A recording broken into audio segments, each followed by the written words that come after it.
Future historians will be in a unique position when they come to record the history of our own times.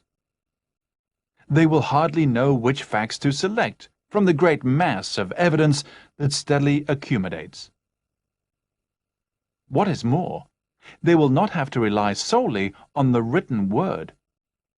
Films, videos, CDs, and CD-ROMs are just some of the bewildering amount of information they will have.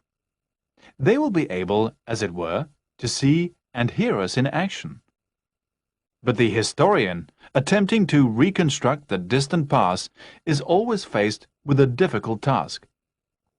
He has to deduce what he can from the few scanty clues available. Even seemingly insignificant remains can shed interesting light on the history of early man. Up to now, historians have assumed that calendars came into being with the advent of agriculture, for then man was faced with a real need to understand something about the seasons. Recent scientific evidence seems to indicate that this assumption is incorrect.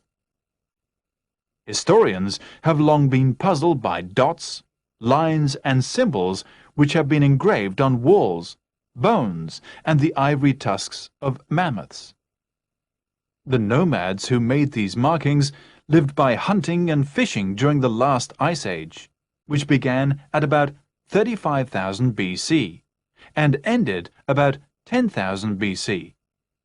By correlating markings made in various parts of the world, historians have been able to read this difficult code.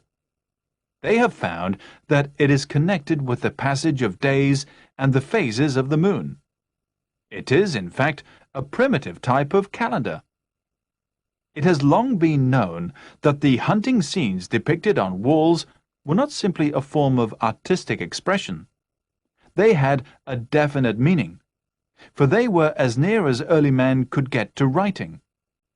It is possible that there is a definite relation between these paintings and the markings that sometimes accompany them. It seems that man was making a real effort to understand the seasons 20,000 years earlier than had been supposed.